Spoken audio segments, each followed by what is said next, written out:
जळगाव जिल्ह्यात अवैध वाळू उपसा रोखण्यासाठी कानर्दा खेडी आणि आवार परिसरात ही पाहणी करण्यात आली आहे। नदीपात्राकडे जाणारे कच्चे रस्ते असल्याने अधिकाऱ्यांनी काही ठिकाणी दुचाकीवरून तर काही ठिकाणी पायी जाऊन नदीपात्राची पाहणी केली। वाळू उपसा आणि वाहतुकीवर कारवाई सुरू ठेवण्याच्या सूचना संबंधित अधिकाऱ्यांना देण्यात आल्या असून अवैध वाळू उपशाविरोधात प्रशासनाने थेट नदीपात्रात उतरून केलेल्या या पाहणीमुळे वाळू माफियांमध्ये चांगलीच खळबळ उडाली आहे।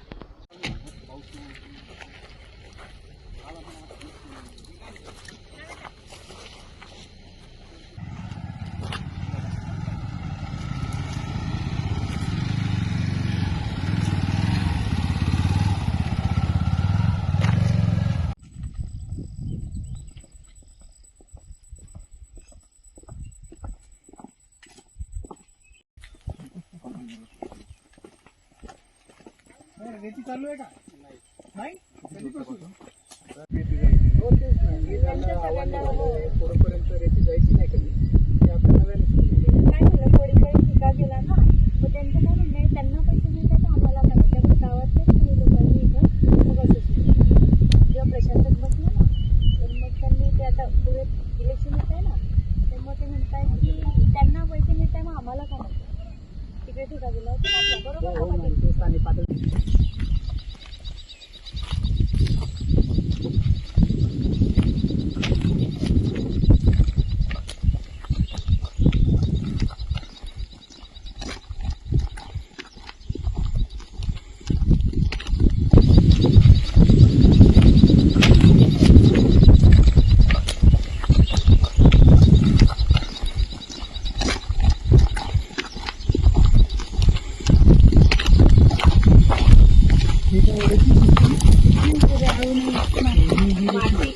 माती आहे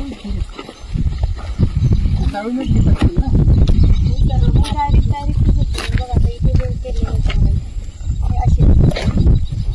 हो हो परंतु ते बोटीने उचलून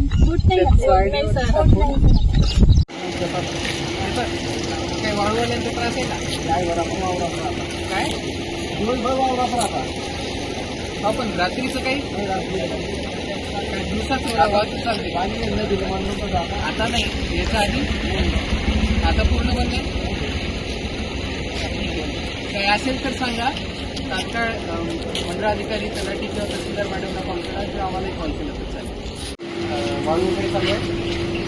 आता तर काही पाणी नाही दिला पाणी आलं तर आम्हाला त्याच्या आधी चालू होती आपलं दुकान इथंच आहे तर आपल्याला येतात आता तर दिसत आधी चालू होती पाणी नाही होते ना उन्हाळ्यात 5 वाजता